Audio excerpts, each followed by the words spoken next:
Other sort of broader conclusions in terms of the actual factors that appear to influence ecological outcomes on our restoration projects. And again, remember here that we're defining quality based on having a higher proportion of potential natural vegetation and a lower overall invasive species cover. So using those two as the measures of success, a high quality restoration, meaning being in that sort of having a better than average rating on potential natural vegetation and a worse than average rating on invasive cover, so not a super high threshold here.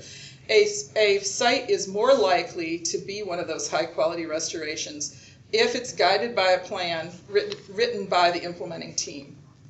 And so what that means is a plan per se doesn't mean that you'll end up with a great restoration. To a great extent, it's whether or not the plan is in the hands of people who are actually doing the implementation and long-term management. It's also interesting, or maybe not too surprising, that a high-quality restoration outcome is more likely if you were starting your project on a remnant ecosystem rather than on a highly altered site. So initial starting condition makes a great deal of difference in the risk that your project will not work versus work. A low-quality restoration, those with low proportion of potential natural vegetation and high invasive species cover, is more likely to happen when you have an organization with limited internal capacity. And we queried for understanding internal capacity, in other words, what that organization can do itself, as well as external capacity, their ability to sort of seek contracts and use external partners. And it turns out that it's very difficult for an organization to completely overcome a lack of internal capacity by contracting, and that there needs to be some minimal level of internal capacity to drive a project over the long term to ensure its success. Also, it's interesting to note that it appears that forest restorations are a riskier enterprise than prairie and wetland restorations, and that's not too surprising given the difficulty of getting an ecosystem to have that long-term recovery and canopy closure that you need to achieve with forest restoration as opposed to the shorter time frames for prairies or wetlands. Notable factors without any clear connection to outcome is age of the project. In other words, time does not heal. If your project was not on a track to success from the beginning, more time does not likely increase the chances of it having a better outcome. And so what you do at the beginning and how you set the stage matters in the long term. And also the quality of the plan doesn't matter. And that has to do with the connections of whose hands does it fall into, people who can use the plan and understand how to do a restoration or not. So those are just a few of the factors that we've determined so far, and we're continuing to analyze the data. And certainly they represent some intriguing issues in relationship to planning, goal setting, and implementation. And so I'm delighted to turn it over now to Dan and Wiley to hear from them. All right, first we'll be hearing from Dan. All right, thank you. I thought it'd be useful to start the discussion with looking at why successful projects are important to agencies. I've worked on both sides where I've been receiving grants, working in nonprofits or consulting firms, and working to meet requirements, and also developing grant programs and asking for information. There's a lot of considerations there. One of the main things that agencies are looking at are larger statewide plans, and so a lot of goal setting is set around those plans. The Minnesota Prairie Conservation Plan is a good example where there's goals set for Minnesota, and so that's one of the things we're working towards, is meeting those larger goals. Individual programs within agencies, such as our Reinvest in Minnesota program or Clean Water Fund, will have separate goals that they're working to meet. And then for individual grants, we ask for outcomes. We're asking for specific outcomes of what will be attained with projects, and so that's another thing that is being paid attention to, is whether those outcomes are being met and whether a good process is in place to reach those outcomes. And then finally, ensuring effective use of public funding, making sure that public funds are being used effectively. A lot of that goes back to meeting goals and state plans and program goals. So those are some of the key things that are on our mind with working to attain successful projects.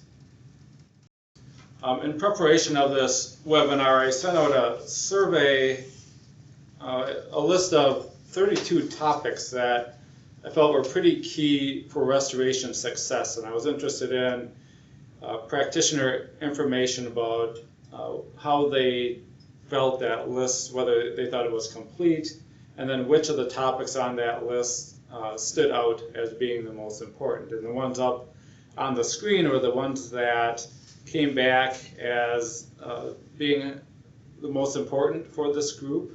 Hiring experienced qualified contractors was one that stood out. The survey did go out to a fair number of contractors, so that was probably on their mind, but it is an important thing, considering contractors as key partners for projects. Not rushing projects seem to have a lot of discussion. I think that happens fairly often. We tend to take on too many projects, and it's hard to accomplish them all in the amount of time that we have. It's a hard challenge to overcome, but it's definitely one thing that we're trying to address. Developing a good plan and following it was another key topic that was stressed by a number of individuals.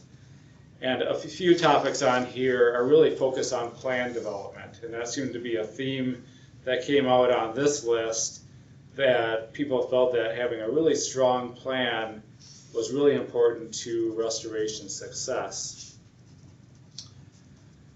Learning from each other's mistakes was stressed. I'll talk a bit about our What's Working webpage, which is somewhat of a positive spin on avoiding mistakes that we repeatedly make or finding ways to make improvement. Ensuring project support is stable. That could be either funding or partner support. And I've worked on a lot of projects over the year, and that's definitely one that stands out for me, that we need to make sure that we'll have support long-term for projects, that if a partner is going to be maintaining a project after installation, that they'll be there to follow through. Planning and using well-established practices ties into plans. The Minnesota Wetland Restoration Guide was recently completed, and we had a real focus in there on different practices and information about practices and how to select them. Understanding the limitations and opportunities of projects. This one really comes back to setting strong goals. We feel that strong goals are really important for projects, because if you know what your goals are, you can look at those limitations, opportunities, and see how those goals can best be met and whether the goals are actually realistic for a project.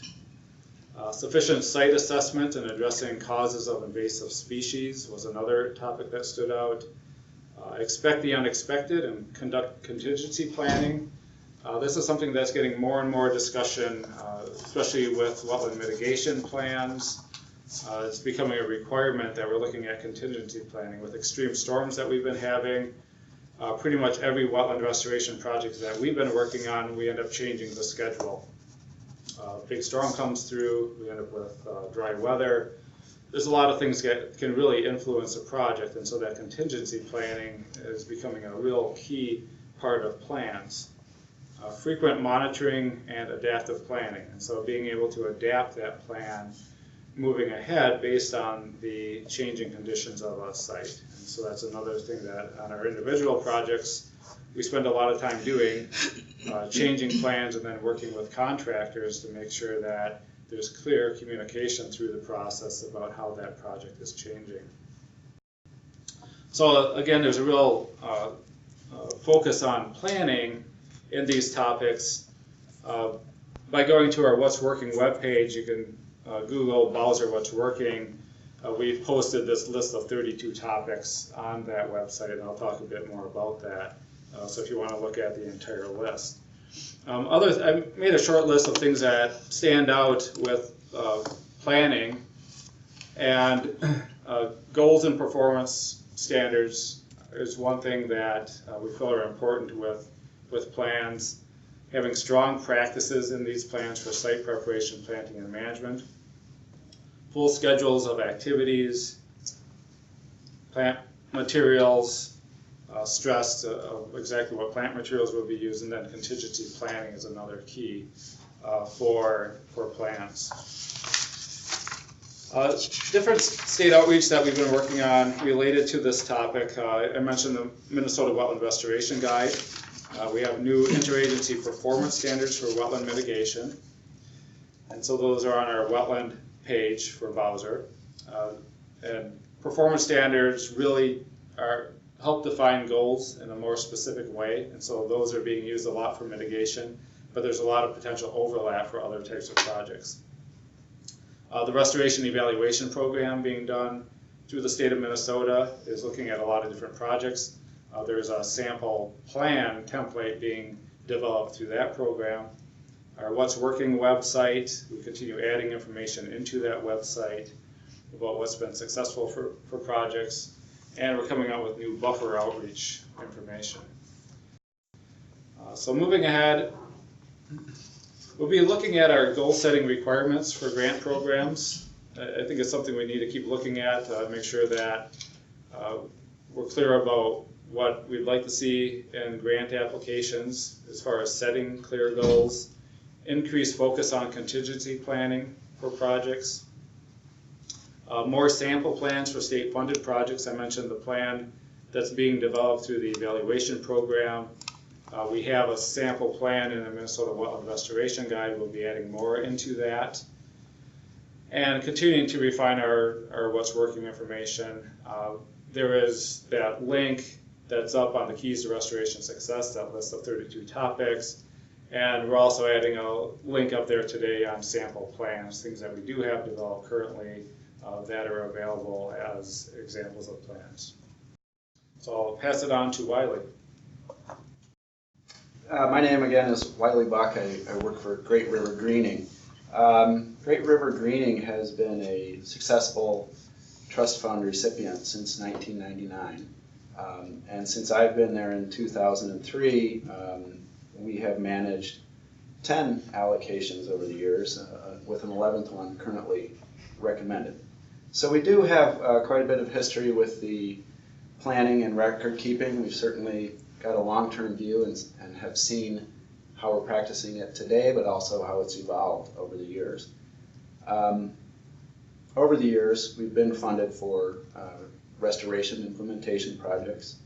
A lot of them have a community engagement component, and we've also been funded for piloting innovative restoration techniques and research projects. So today I'm going to talk about three major areas that we feel is key to planning for success. The first of the three is the restoration plan. We feel that the trust fund appropriation plan requirements, which you can find on their webpage, or if you've been a recipient, you've seen that in your allocation language. That's an excellent base and an excellent start.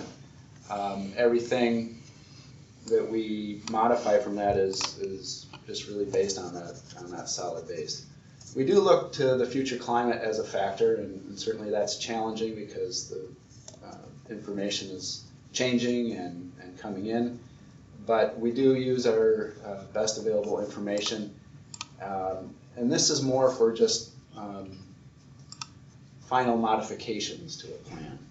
It's difficult, and with the information out there, it's more of a tweak than a major portion of the plan.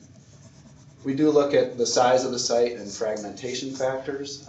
Are we looking at a site that's large enough for resident wildlife or just migrant wildlife?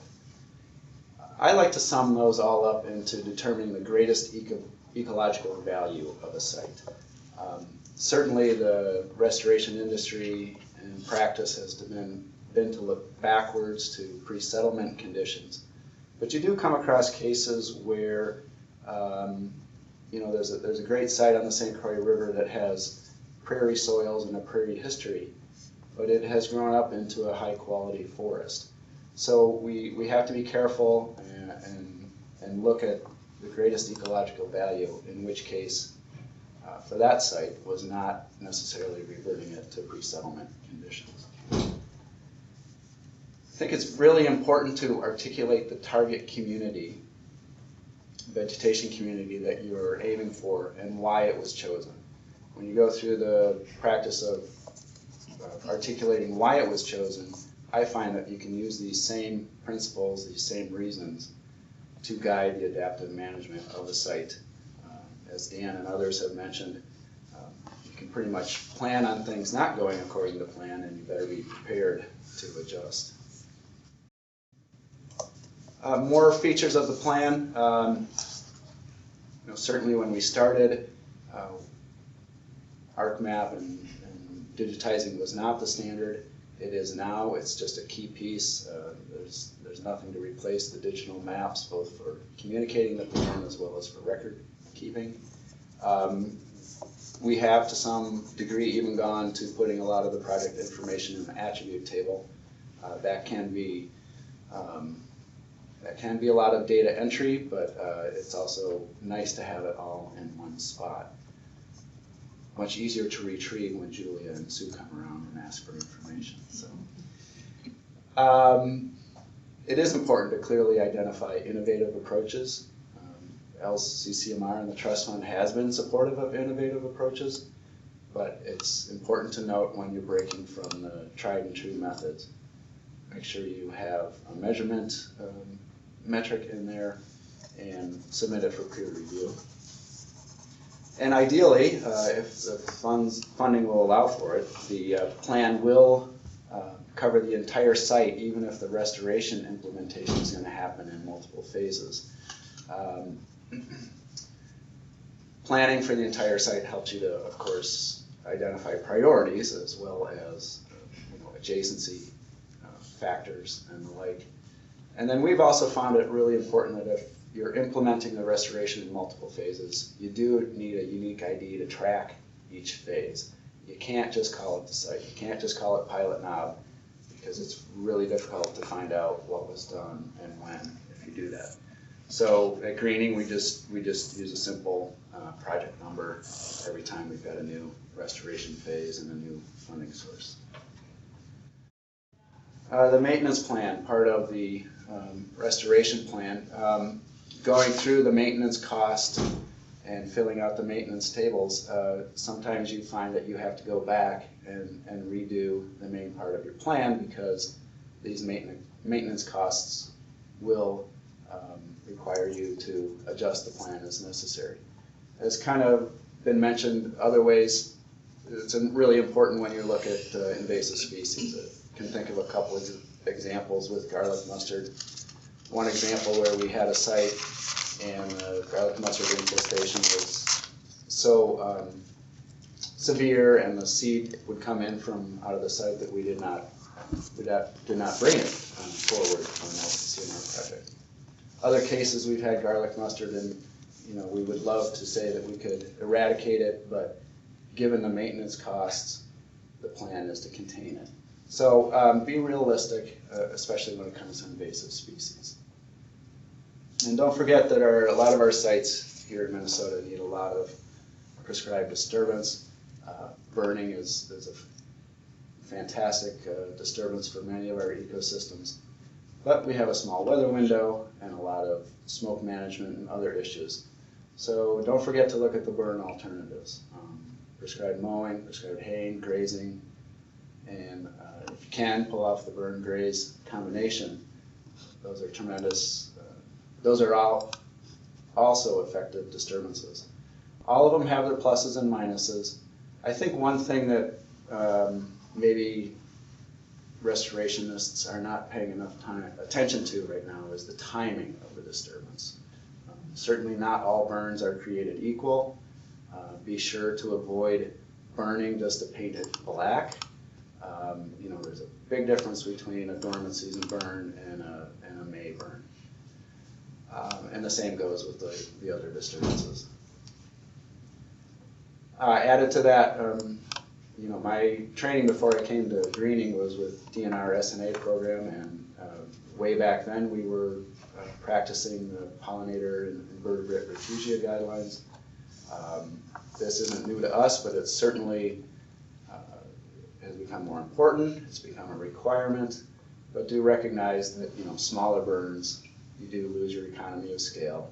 Maintenance costs will go up, and you need to plan for it. Something we learned years ago was Great River Grading doesn't own any land, so we're always partnering with landowners, whether it's private or public landowners. We currently require that we get a maintenance commitment before the project starts. This is a signed agreement as part of our cooperative agreement, and we spell out the financial liability if the landowner does not maintain the restoration. I suspect if you're a landowning agency, there is an internal equivalent of securing commitment from your organization. Another litmus test that we look for is to secure cash or significant in-kind match before the project starts.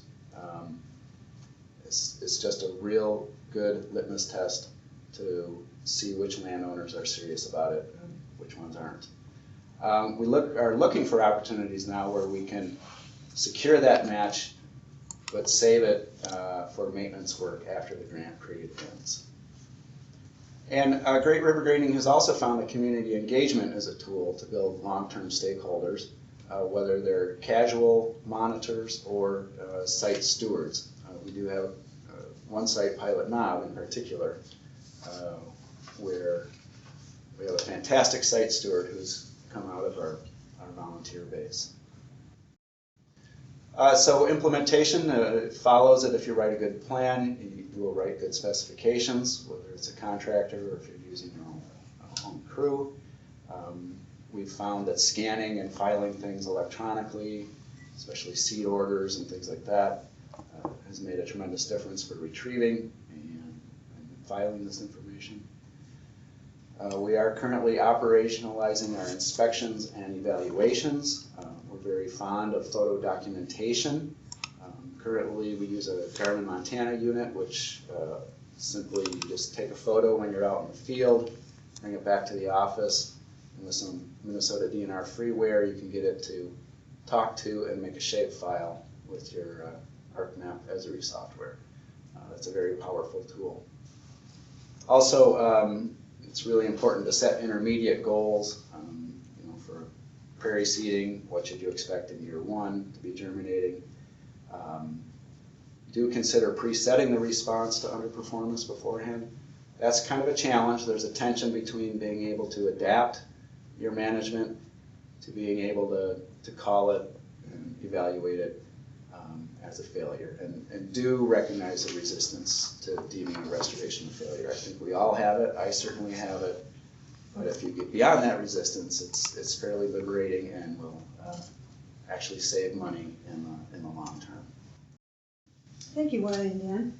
Sue? All right, we'll definitely open it up to questions now, so keep forwarding your questions in for us. We'll try to get this conversation going here. Let's start it off. Dan, we'll start with you. In your opinion, is there a project that is so simple that a plan isn't necessary? Or should you always have a plan? Well, I was thinking about this topic of plans, and I think the plan requirements vary a lot depending on the project and the program. And so there are situations where maybe a restoration professional has so much experience that he really knows exactly what needs to happen for a project.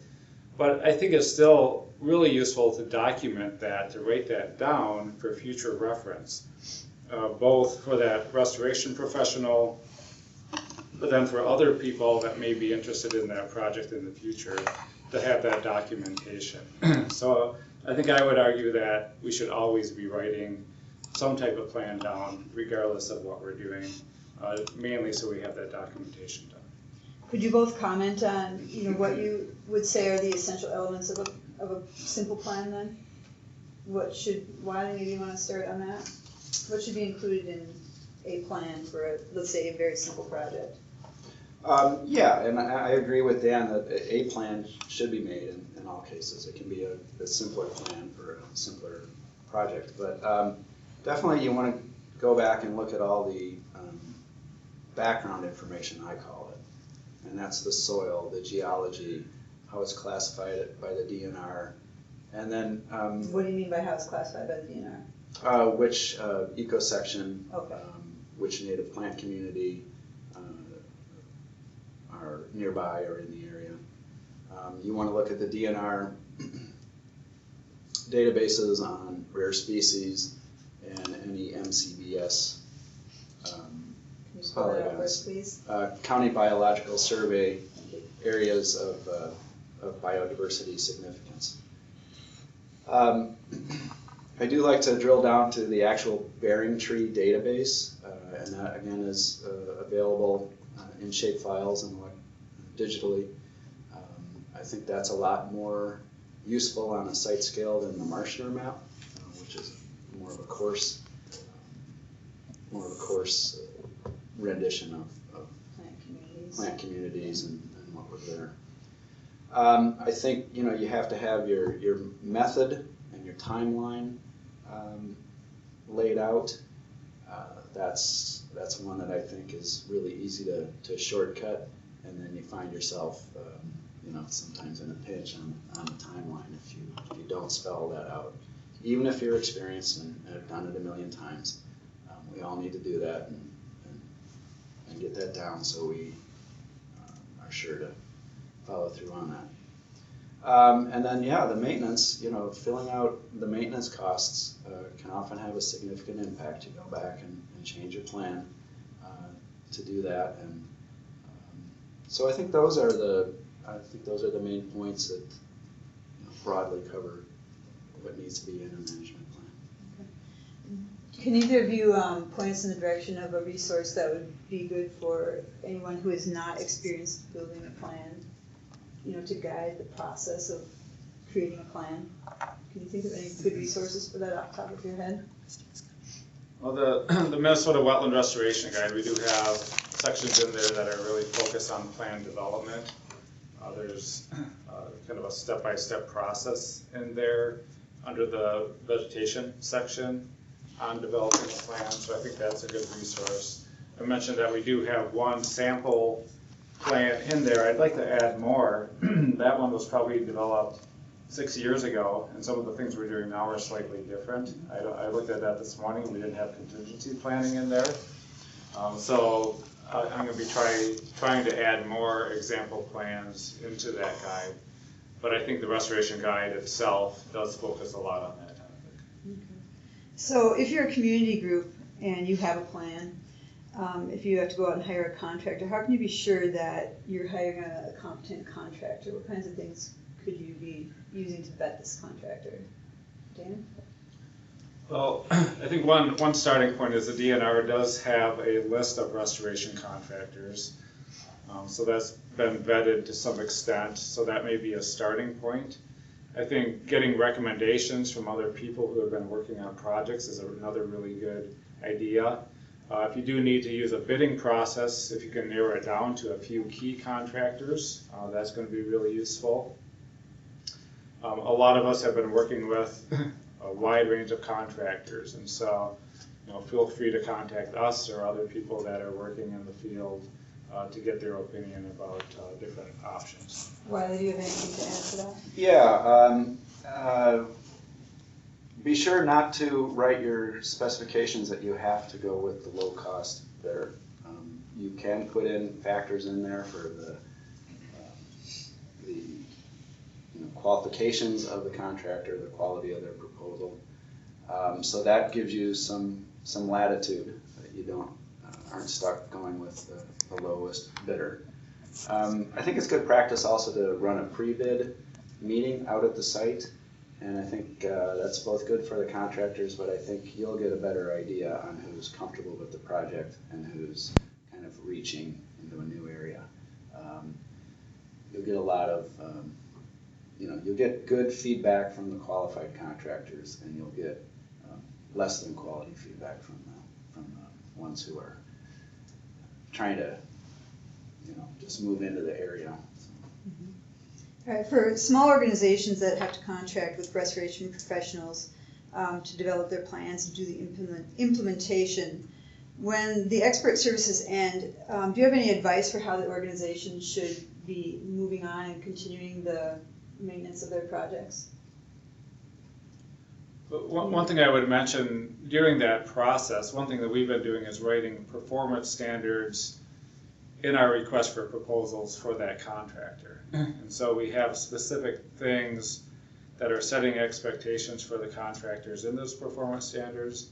So during that main part of the project, you know what needs to be met, and when they're done with their portion, you can look at the performance standard and make sure that those requirements have been met. And so a lot of cases we're defining what the cover of native vegetation needs to be, maybe thresholds of invasive species at that point as well. And so we're trying to define that as well as we can in setting those expectations, which I think helps contractors as well because they know what they need to shoot for, so we have a consistent goal out there.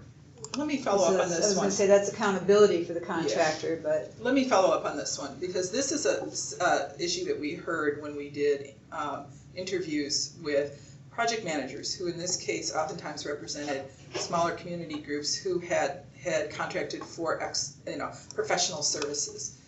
And after those services ended, they basically, before and after, didn't have really the knowledge or the skills, the internal capacity to really do anything after those services ended.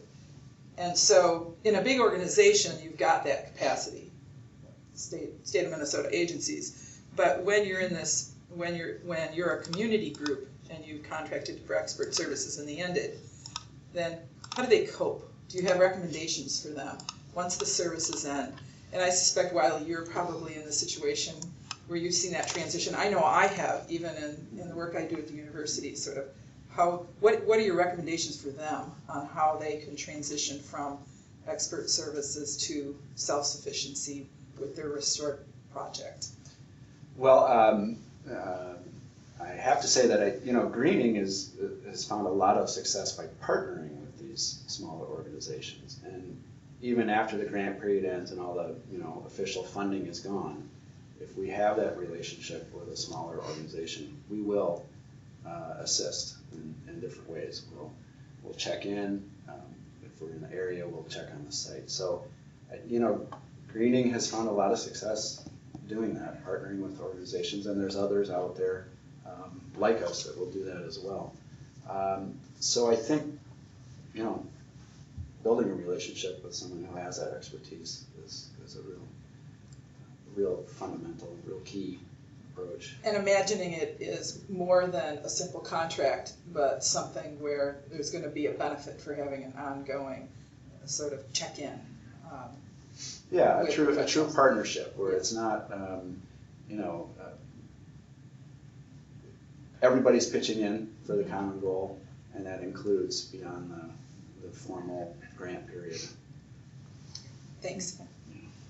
Dan, you had briefly mentioned statewide goals and agency goals, but how would you begin to develop some detailed specific project goals, or project-specific goals? Yeah, I think when we talk about goals, if you ask somebody what are your goals of a project, you might get a wide range of answers. Typically, we're looking for a fair amount of detail with goals. We're not looking for something along the lines of we're planning to restore a wetland. We want more detail about water quality goals. We may be trying to decrease nutrients in the water. There might be specific wildlife species goals for projects. Flood retention may be a goal. Overall resiliency of projects. So that's the level of detail that we tend to be looking for. But then even beyond that, quite often we talk about outcomes, which are more defined results of the project. And so that might be increasing wildlife population by a certain percent. You would build those right into your goals then, those outcomes, expectations? Yeah, they would be part of that planning process of setting goals, setting outcomes for that project. And it's pretty common that most grant programs are asking for outcomes now, so I think most people are getting comfortable with that concept. I've been on both sides, and it is hard to define those outcomes sometimes up front because you don't know exactly what the project will entail as you're first getting into it. So it's not an easy process to do that. So do you have a phase of the project then where you would go back in and build them in and develop those outcomes, or? Well, I think outcomes can be adapted as a project moves along. Okay. Most grant programs would be okay with that. We're asking for them up front. But if a project needs a change over time, and the outcomes are going to change over time, there needs to be the flexibility there to do that. And I think that's the ideal situation. We do that with performance standards. I mentioned performance standards are required for wetland mitigation projects. And those tend to define the percent native cover, percent invasive species that are allowable on sites, maybe the amount of bare ground that's allowable. So they'll look at a number of different factors that will define the success of that project. And those are really useful to have for mitigation type projects to measure success in the end. And so those are getting used more and more now. We do have an interagency performance standard with the Corps of Engineers. That's posted on our What's Working page. Just today we have a page up there on plan development, and there's a link to that. So if you want to look more at those performance standards, there's a link to those. So there's different ways we're kind of getting at these higher levels of detail that we're looking for projects. Wiley, can you give me a sense of how goals are developed from your perspective, and a practitioner perspective? For the implementation? Yeah, I mean, if you're developing goals as for a project for Great River Greening, is that a specific practice that you're doing right now? Yeah. Yep. And again, we're trying to do the intermediate goals. So as the restoration is going along, we'll do the evaluations midstream, and that would lead to the ultimate goal. Okay. I think it was tied to, the slide that you had where you were talking about those kind of thresholds beyond which you decide, okay, it's a failure here. In other words, in the language that I use, you have a big setback and you've got to do something. It's difficult to admit, but having those thresholds set up front and having them be some of the early targets too, like you had 1 year targets, at what point you'd evaluate and say, okay, we need a mid-course correction. That's the benefit of having some of those short-term goals as well as the longer-term ones. Mm-hmm. So. I wanted to ask you a little bit more also about the greatest ecological value of a site, where you were talking about the potential for residential versus migratory wildlife. Mm-hmm. Is that a typical goal, or are your goals more plant community oriented? Well, yeah, the actual goals are more plant community oriented. Greatest ecological value comes more in describing the target community, why you chose what your target community is going to be, how big is it going to be. I think greatest ecological value is at a higher level than the vegetation goals. And can you both give me a little thought on how you would articulate what your target community is? And maybe sometimes, Dan, for your projects, you're not articulating a target community so much as an outcome of water quality or something like that. But yeah, usually we're looking at a target community as well, and it can vary a lot depending on the history of the site. Usually we're looking back to historic plant communities of a site, and that will quite often be our main information for decision making, but there's been a lot of changes to our landscapes, and so we can't always go back to that historic landscape. Maybe a tamarack wetland might be an example where in some parts of our state the hydrology has changed. We just can't get back to that hydrology. There may be insect pests that would be a factor in whether that would be successful or not. So there's a lot of considerations which are being looked at through the site assessment process about what plant communities are really attainable. When it comes to marshes, wet meadows, communities like that, it really comes down to can we get back to the historic hydrology, which is usually our goal to do that. But if there's been a lot of hydraulic alteration within watersheds through tiling, pulling back water in different areas, that may not be possible. But usually that is the goal, is to try to get back to that historic hydrology. Well, it actually is time for us to wrap things up today, and I'd like to thank everybody for signing in and joining us for our webinar today. It's been a great discussion. Thank you, Dan and Wiley. Appreciate your time today. On behalf of myself and Sue, thank you to everybody. I hope you'll join us again on March 29th at the same time for, let's see, I need to move there, for our next discussion, which will focus on the importance of record keeping and restoration. If you have any colleagues who missed today's webinar, we have a link to the webinar, and it'll be posted on the Practitioners Network, from which you can access from the Restoring Minnesota website. We did unfortunately appear to have missed recording the entire introduction to our webinar today, but most of the content will be there, so we'll hope you'll check that out. Thank you again, everybody.